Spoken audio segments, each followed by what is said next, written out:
আমার রাজপুত্র যে কিনা রাগ করতে জানে না কিন্তু অভিমান করতে কিন্তু পারে। সে কোনো কিছু জোর করে আবদার করতে পারে না, কিন্তু এইভাবে বলতে পারে যে আমার এই জিনিসটা ভালো লাগে, মা তুমি কি আমাকে এটা পারবা কিনে দিতে বা এনে দিতে।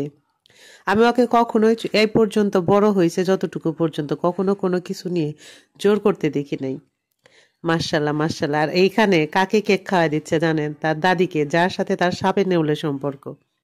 আর দাদি মাথায় হাত বুলিয়ে যত রকম ভালো রকম কথা বলা যায় আল্লাহর কাছে সব বলতেছে। আর এটা দেখে আমার সেই ছোটবেলায় বা বিয়ের আগে আমার দাদির কথা মনে পড়ে গেল, যে দাদির কাছে আমরা যখন কোনো কিছু বলতাম যে দাদি তুমি আমার জন্য দোয়া করো, দাদি এরকম ঠিক মাথায় হাত বুলিয়ে দোয়া করতো। মানে আমি ভিডিওটা দেখে ইচ্ছা ছিল অনেক সুন্দর করে অনেক অনেক অনেক কথা বলে ভয়েসটা দিব, কিন্তু আসলে জ- কোনো কিছু হয় বলে না যে আগে থেকে পরিকল্পনা করলে ওই জিনিসটা ওই রকম কিন্তু হয় না, পারলাম না যে গুছিয়ে কোনো কথা আগে থেকে রেডি করে সেটা বলার জন্য।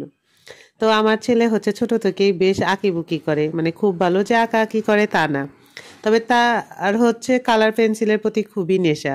মানে কালার করার যে সমস্ত জিনিসপত্র লাগে, তো কয়েকদিন হলো দেখি যে বিভিন্ন পেজে সে রঙের বিভিন্ন আইটেম গুলা দেখে, তো একটা দেখে আমাকে বলছে যে মা দেখো এই জিনিসটা কিন্তু অনেক ভালো।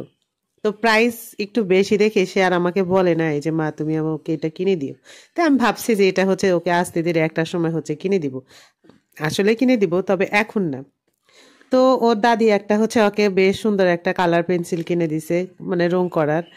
আর সে বলছে যে টাকা গুছিয়ে গুছিয়ে ওয়াটার কালার না কি বলে, আমি রঙের খুব একটা জিনিসে বলতে পারি না যে কোন জিনিসে কি লাগে। তো ছেলে আমাকে দু একদিন আগে বলছে যে আমি টাকা গুছিয়ে যে রঙের যে ওয়াটার কালার আছে ওইগুলা কিনবো।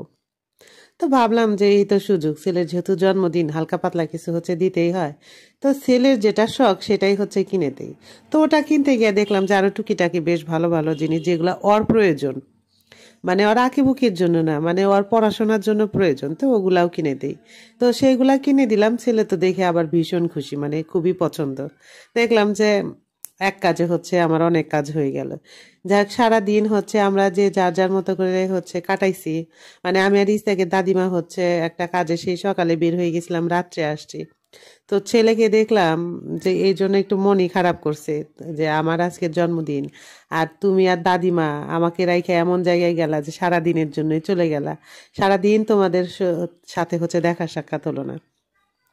যাই হোক, সারাদিন দেখা সাক্ষাৎ না হলেও সন্ধ্যার পরে আমাদের মা ছেলের সাক্ষাৎ হয়েছে।